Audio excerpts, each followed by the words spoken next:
열왕기하 2장 읽겠습니다.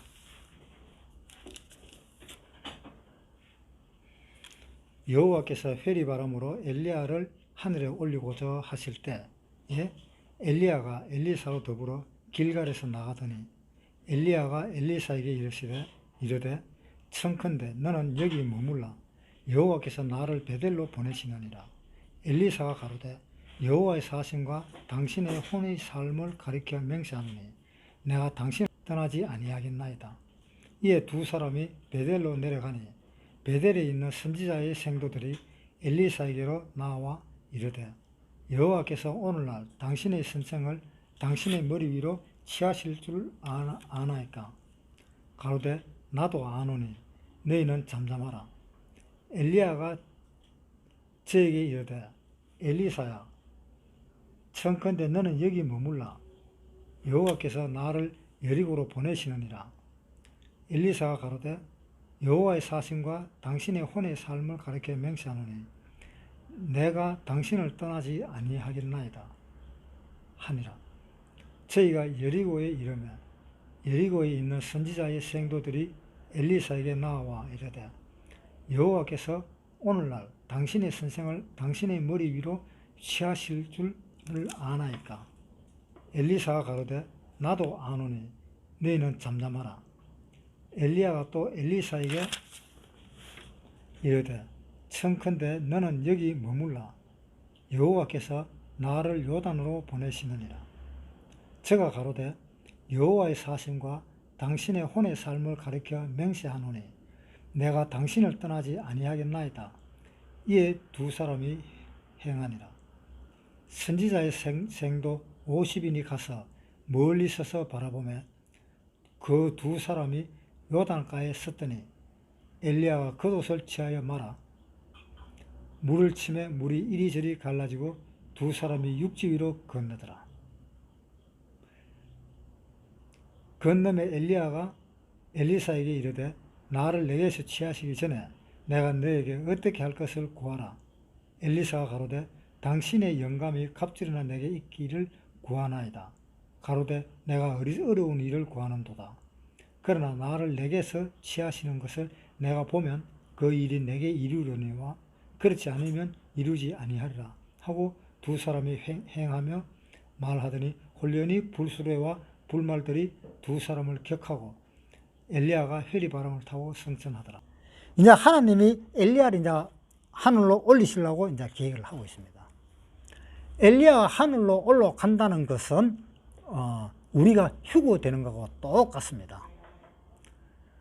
에녹이 하늘에 올라간다는 것은 우리가 휴거되는 것하고 똑같습니다.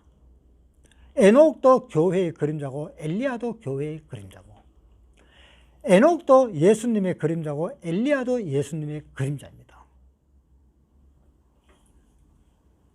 그러니까 엘리야가 이제 하늘로 올라가게 되었는데 그 엘리야하고 엘리사하고 같이 길갈이라는 곳에 갔습니다. 길갈이라는 곳은 어떤 곳인가 하면 여호와가 너의 수치를 굴러가게 했다라는 그런 말뜻이 수치를 없앴다. 수치를 다른 데로 보냈다. 이제 너는 수치가 없어졌다. 이제 그런 내용들입니다. 여호수아 5장에 한번 보겠습니다.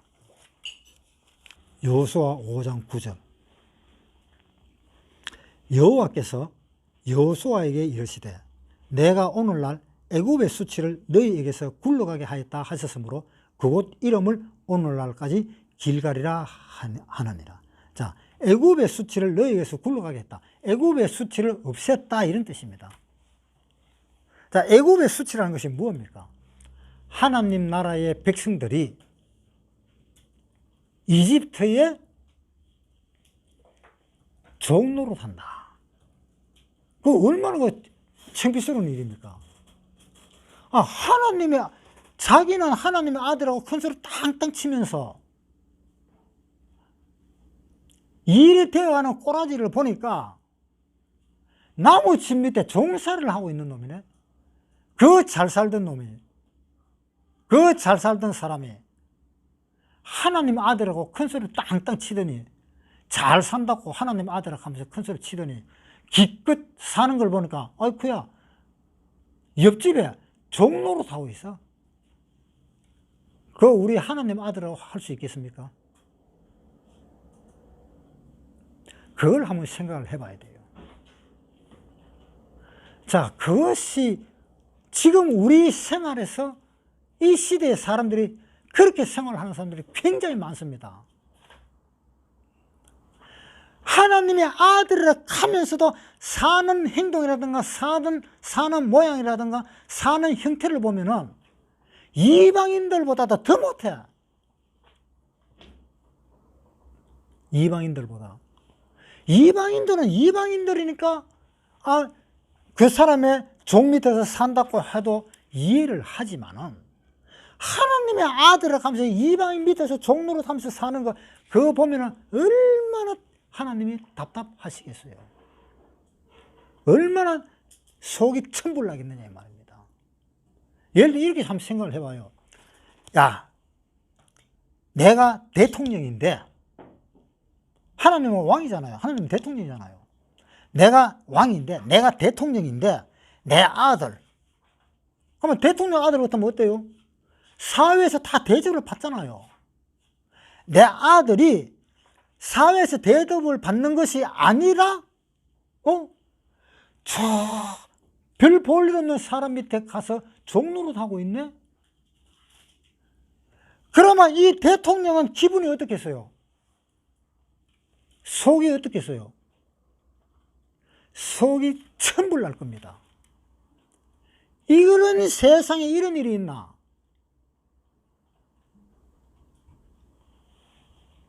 자문에 한번 볼까요? 30장 21절. 세상을 진동시키며 세상으로 견딜 수 없게 하는 것 서너시 있나이. 곧 종이 임금된 것과 미련한 자가 배부른 것과 꺼림을 받는 계집이 시집간 것과 계집 종이 주물을 이은 것입니다. 이거 도저히 하나님을 천불나서 못 보겠다는 이야기입니다. 세상을 진동시키며 세상으로 견딜 수 없게 하는 것이 이런 것들이다. 종이 임금이 되어버리고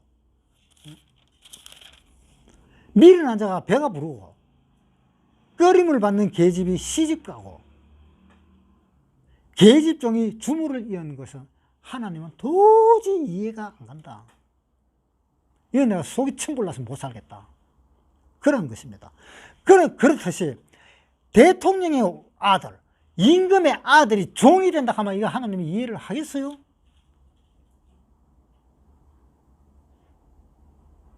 그건 안 되잖아요. 그러니까 왕의 아들인, 임금의 아들인, 그 이스라엘 왕의 아들인 그 이스라엘 사람들이 이집트의 종이 되고 그렇습니다. 그 얼마나 부끄러운 일입니까? 하나님도 부끄럽고 이스라엘 백성들도 부끄럽고.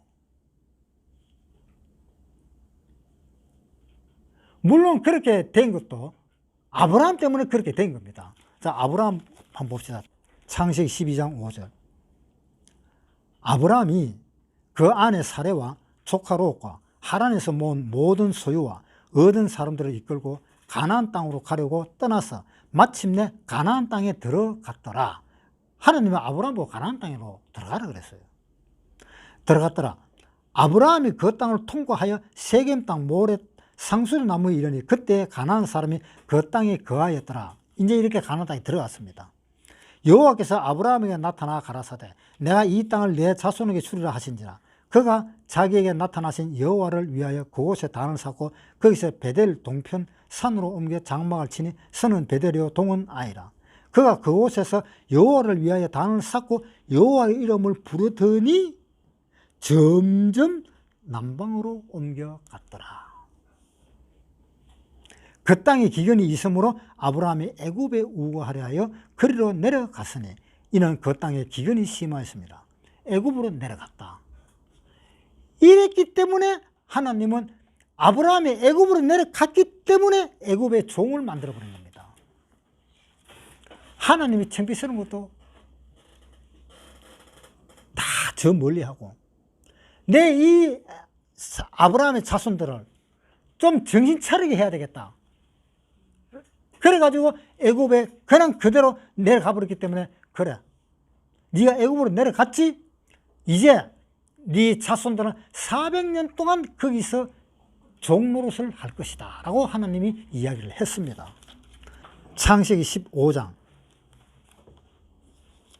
12절. 해질 때에 아브라함이 깊이 잠든 중에 캄캄함이 임함으로 심히 두려워하더라. 여호와께서 아브라함에게 이르시되 너는 정령이 알라. 내 자손이 이방에서 객이 되어 그들을 섬기겠고 그들은 400년 동안 내 자손을 괴롭게 하리니 그 섬기는 나라를 내가 징치할지며 그 후에 내 자손의 큰 재물을 이끌고 나오리라. 너는 장수하다가 평안히 조상으로 돌아가 장사될 것이요 내 자손은 4대 만에 이 땅으로 돌아오려니 이는 아모리 족속의 제약이 아직 관영치 아니함이니라 하시더라. 자, 아브라함이 흉년이 있다고 해가지고 도저히 여기서는 못 살겠구나, 먹을 것이 없어서 못 살겠구나 해서 애굽으로 내려가 버리는 그 죄 때문에 이 아브라함 자손이 400년 동안 이스라엘이 애굽의 식민지로 살았던 겁니다. 그 식민지로 살 때 얼마나 수치를 당했겠어요. 하나님의 아들을 하는 사람들이, 하나님의 아들이 이방인들이 종이 되어가지고 매를 맞으면서 노예 생활을 하면서 그렇게 두드려 맞아가면서 그래도 살아야 되겠다고 고기국을 끓여가지고 고기 건더기도 없이 국물만 내주고 그래도 그것도 맛있다고 밥을 먹는 그 사람들이 얼마나 창피스러운 사람들이냐.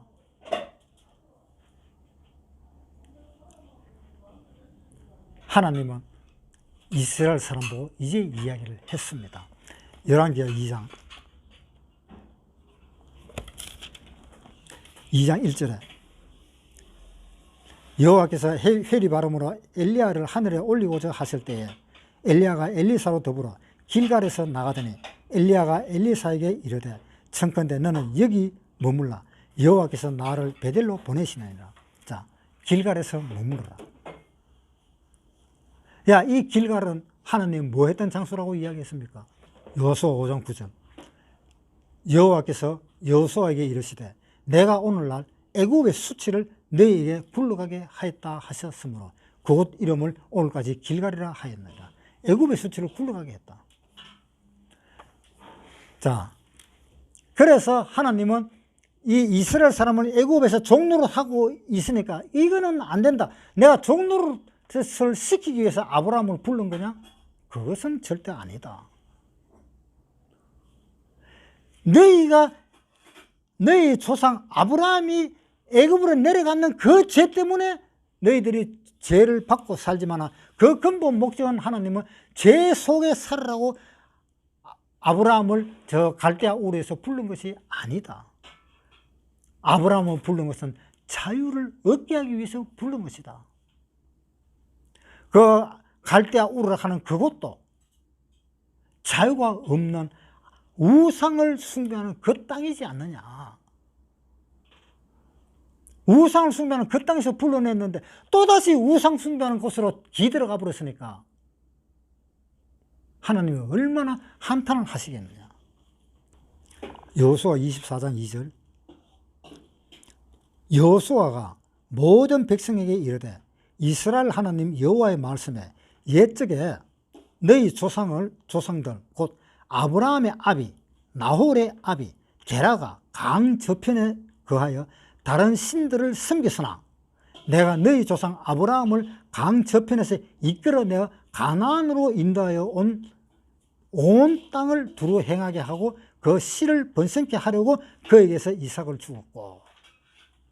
자, 강 건너에 있는 그 데라, 그 아브라함과 나홀과 데라가 있는 강 저편에 다른 신을 섬기는 우상을 섬기는 그곳에서 아브라함을 이끌어내었다라고 이야기를 했습니다.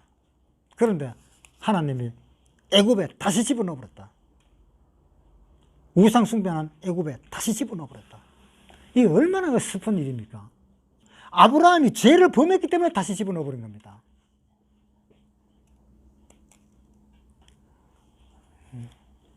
우리가 이것을 생각을 해봐야 됩니다. 우리가 어떻게 사느냐에 따라서 다시 애굽으로 들어가느냐 안 가느냐, 그것이 또한 결정이 되는 겁니다. 구원받는 것은 개개인이 구원받아야 되는 겁니다. 이게 절대 유전이 아닙니다. 요한복음 1장에 한번 보겠습니다. 요한복음 1장 6절, 하나님께로서 보내심을 받은 사람이 나서니 이름은 요한이라. 저가 그 전가로 왔으니 곧 빛에 대하여 전가고 모든 사람으로 자기를 인하여 믿게 하려 함이라. 그는 이 빛이 아니요 이 빛에 대하여 전가로 온 자라. 참빛 곧 세상에 와서 각 사람에게 비치는 빛이 있었나니 그가 세상에 계셨으며 세상은 그로 말미암아 지은 바 되었으되. 자, 참빛 곧 세상에 와서 각 사람에게 비치는 빛이라 그랬습니다. 이 유전이 아닙니다. 이 빛 받는 거는. 우리 아버지가 하나님의 아들이라고 해서 나도 하나님의 아들이다, 그거 아니다 이 말입니다.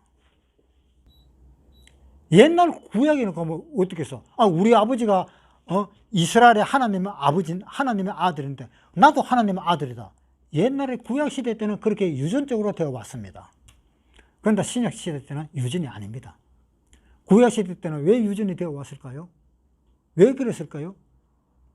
왜 우리 아버지가 하나님의 아들이면 나도 하나님의 아들이다, 그 소리를 어떻게 할 수 있었을까요?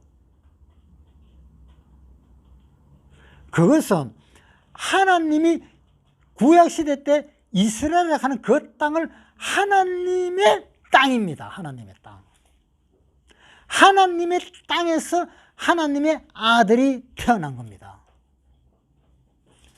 그래서 이집트에서 탈출한 이 이스라엘 사람들이 예수님이 오실 때까지는 전부 다가 하나님의 아들입니다. 왜? 자기 아버지는 하나님이기 때문에. 그런데 예수님이 오시고 난 뒤부터는 달라졌습니다.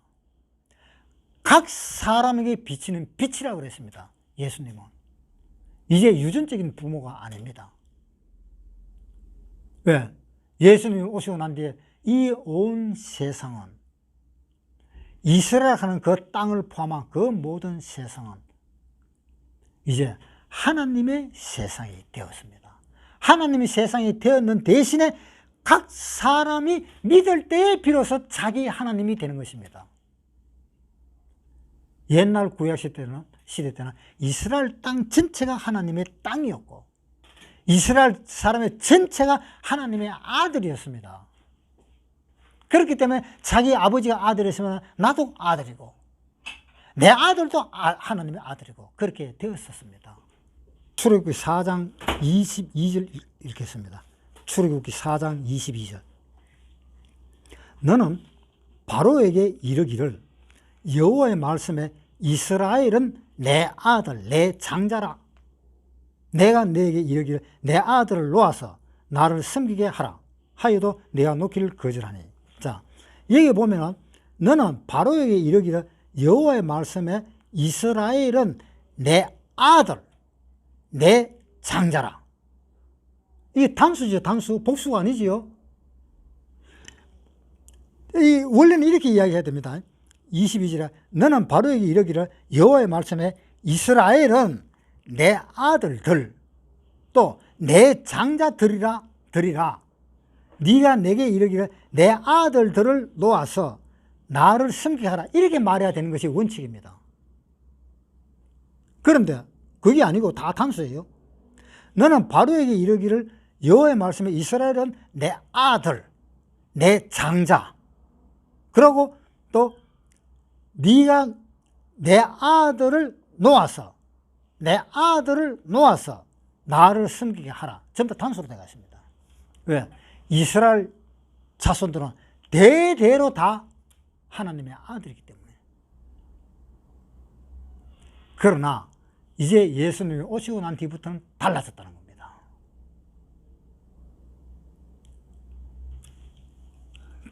그러니까 이 구원받은 사람이 구원받지 않은 사람의 종로로 타는 것, 또 구원받은 사람이 구원받지 않은 사람처럼 생활하는 것, 이것이 얼마나 하나님 앞에 창피스럽고 부끄러운 일인지, 하나님도 창피스럽고 부끄럽고, 우리도 하나님이라고 믿는 사람이 이방인과 똑같이 생활을 한다면, 예를 들어 이방인이 하듯이 술 먹고, 또 뭐 담배 피우고, 또 뭐 하여튼 뭐 게임 뭐고 뭐 돈 따먹게 하는 거, 그런 거 있잖아. 뭐 그런 데도 가고, 뭐 그런 식으로 생활을 해버리면은 이것을 하나님도 창피스럽고 우리도 창피하고, 그런 것을 우리는 조심을 해야 되겠다. 나는 그런 의미에서 하나님은 길갈로 불러들인 것입니다. 길갈로 불러들여서 하나님은 이 길갈이라는 그 뜻을 말씀을 하신 것을, 이제 창피스러운 것을 다 물러가게 했다. 애굽의 종살이를 다 물러가게 했다. 이방인의 신을 섬기던 것을 다 물러가게 했다 라고 하나님은 이야기를 했습니다.